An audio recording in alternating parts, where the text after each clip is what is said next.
Should prisoners be released early for good behaviour? Now, the Justice Secretary, Shabana Mahmood, is considering the biggest overhaul of Britain's prison system in more than 3 decades.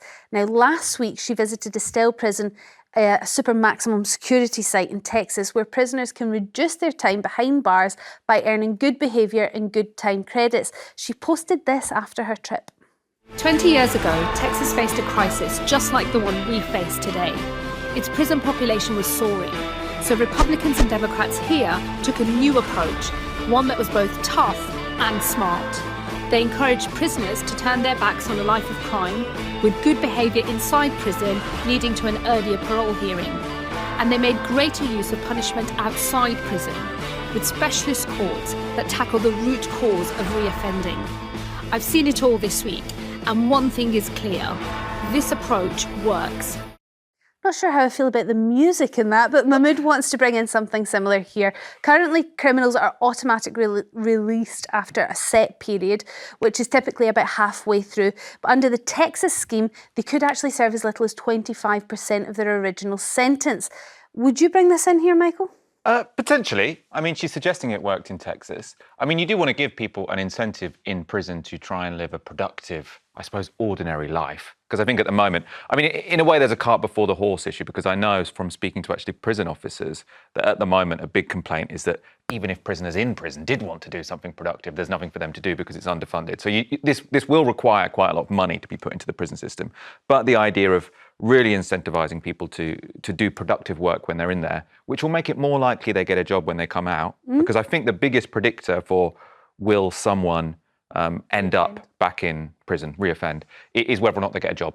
So if you can give them the skills, the experience, the lifestyle habits, that means they get a job when they get out, that will be a real long-term solution. So it would be more expensive. It could mean we don't have to build as many prisons, and potentially less reoffending, lower reoffending rates, Lizzie? I don't think this is going to work at all. And she's talking about Texas. We've got a total different, justice system to here. I mean, it's totally different. And they've got also capital punishment in Texas. It's totally different. I don't know why she's doing that comparison. I don't think we're going to be early releasing murderers. No, well, you never know. I mean, Keir Starmer released 3,100 prisoners early, and he said that, my friend who was sadly a victim of domestic abuse, her attacker was released and he did reoffend.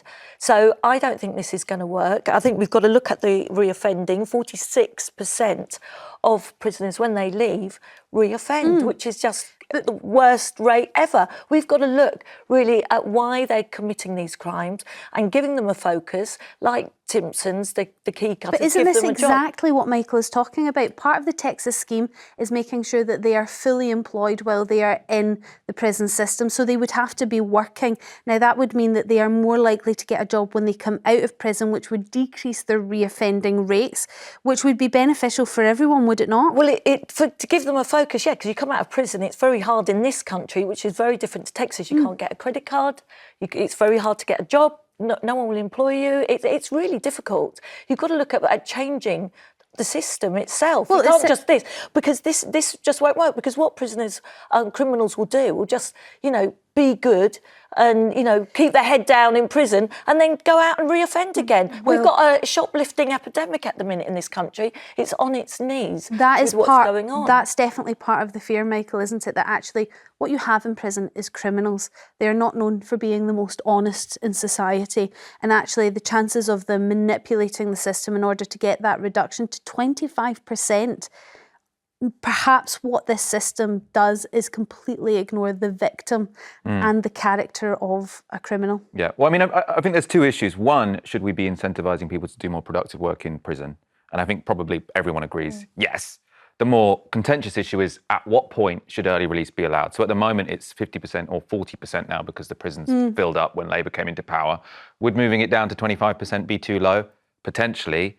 I know there are lots of stories like your friend of someone who's experienced domestic violence or experienced sort of sexual violence by a stranger in the street, and then they see them out of prison after 2 years. Disgusting. And I do think that we need to have a very victim-focused approach to this, and we can't just sort of assume that a prisoner, when they come out, will be reformed. But I mean, they're already on good behaviour. If they are good, they get half their sentence. So if you're given a 2-year sentence, you'll probably do 1 year. It's not strictly for good behaviour. So there's an automatic early release scheme which will happen about 50% of your sentence, reduced now probably to around 40% of your sentence. But what the Texas scheme does is allow you to earn credits for good behaviour. So it encourages education, it encourages you to take part in your own rehabilitation, which is, I think, what Mahmood particularly enjoyed about this. But Texas is very different to this country, and we've got to really look at that. And let's think of the victims. You mentioned it, Storm. Think of that. If that was your daughter, your son, that had been hurt in some way. But if we just thought of the victims, we'd have capital punishment back. No, we wouldn't have capital punishment. They need to do their full time. I'm sick to death of having people tell me that they've been abused by someone or something awful's happened to them, and they've got a really light sentence. So you have hardly anything. Look at the Labour councillor recently who hit someone in public, and now is, trying to not get his sentence. I mean, it's disgusting. You can't, But what you're suggesting, Lizzie, is we have a system at the moment that you agree isn't working, that we have high reoffending rates. What is your solution to that? Well, I think we all agree with there's got to be more focus in prisons. There needs to be a focus on getting a job outside and learning why they offended in the first place and trying to get them back on track. But there's no point just saying to someone, oh, you're going to do this crime, but you know what? I'm going to behave really well and do all this, get my credit up, and I'll be out in 3 months. I mean, it's going to. I think it's really unfair on the victims. I think it's a disgrace actually that she's trying to make us do it here. Let's go to the calls. Luke from Dorset, what's your view on this? Oh, hello. Yeah, thanks for having me on. I've been to prison. I've done time in prison. I'm also I've got an education. I've got a degree, a bachelor's degree.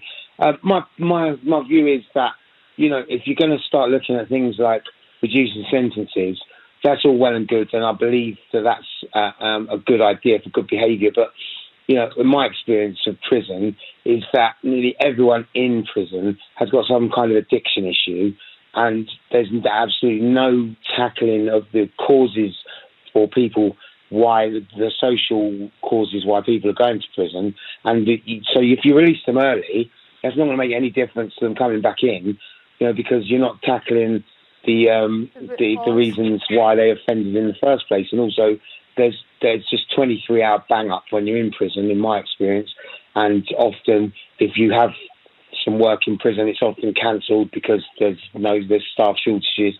I mean, it's a complete charade, or whatever the word is. Charade. We know what you're talking about. Look, thank you for calling, because you're exactly the kind of person we want to talk to with the exact right experience. Can I ask, first of all, you said you've got a degree. Did you get that while you were in prison, or did you get that after or before? No, I actually got my degree when I was about 25 from Westminster Uni in commercial music, and I went straight into the music industry, and I had a good career. And I went into the TV industry and worked with a lot of big broadcasters working in the transmission department. After I fell victim to addiction. My addiction was creeping up on me anyway. Okay. And that led me into criminality. I see exactly what you're saying here. Look, so actually there might be a good many prisoners in there who are already educated, who are already trained up, who are experienced in certain fields, but have just fallen victim to addiction. So maybe a focus more on rehabilitation from addiction, whether that's gambling, alcohol, drugs, rather than the job or the training you think would be better.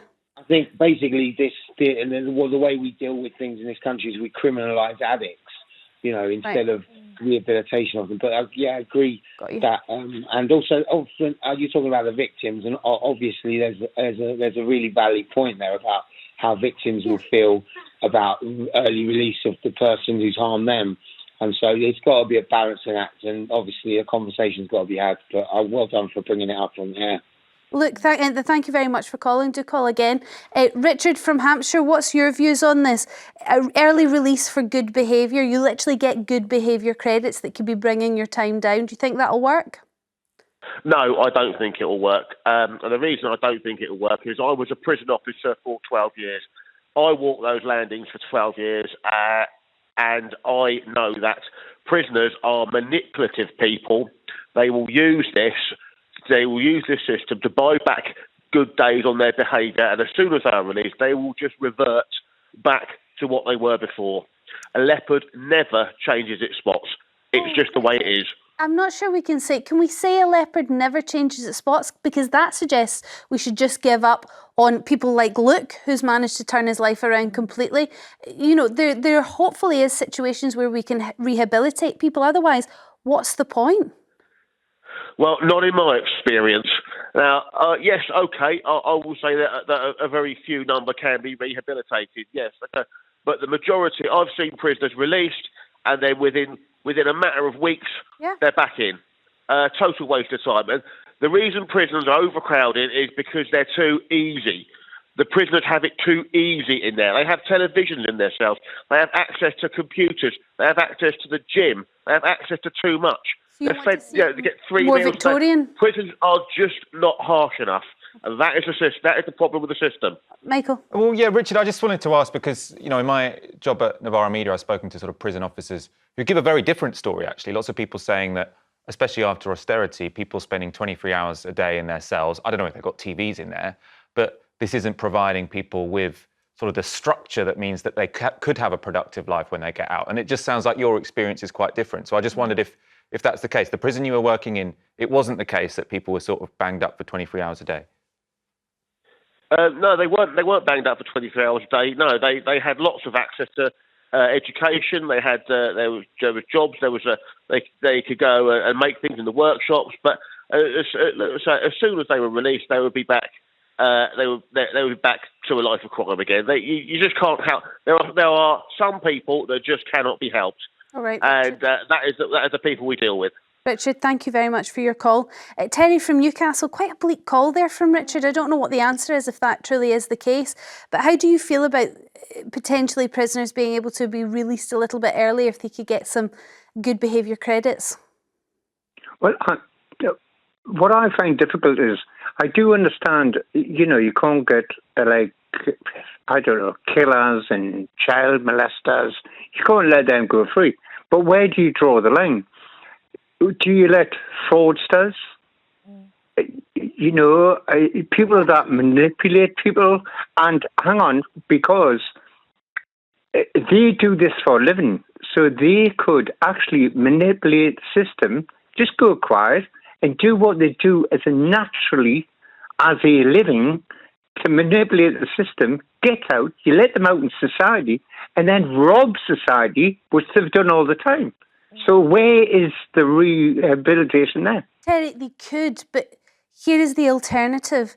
They could invest in themselves, really invest in their own rehabilitation, maybe at the beginning in order to get these good behaviour credits to try and reduce their time, maybe, but then if they're on some sort of training scheme or they're in full-time work, the knock-on effect to that, whatever the intention was behind doing it, is they're more likely to get a job when they leave prison and they're more likely to be well-trained, which means they'll be less likely to reoffend. And isn't that the main thing that we're looking for?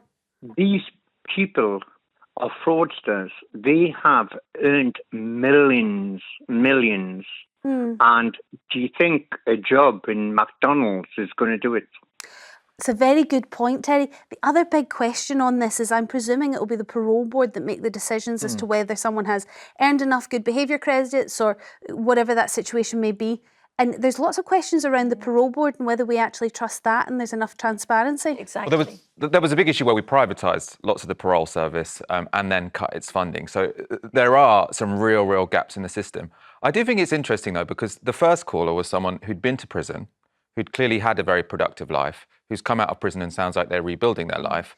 But and they fixed the problem. Crucially, they fixed the problem. No, true. But what I'm saying is that the two callers we've had since then are talking about prisoners as if they're all the same. Now, I've got no doubt that some prisoners are going to be very difficult to reform, that some people are going to be manipulative, and they're probably always going to be a bit of a danger to society their whole lives. But we've just had living proof that that doesn't apply to everyone. I believe you can get back on track after prison. I know someone very well, very close friend of mine, Stephen Gillen, who's turned his whole life round from being inside, you know, and has learnt from environment in trying to help others, which is fantastic. So I don't agree with Richard on there, but I do think we have to look at where do we draw the line. I think this gives the wrong message. Okay. I think this is going to let people, as the last caller said, play the system. Well, it's being considered. We'll see whether the Justice Secretary goes ahead with it or not in future.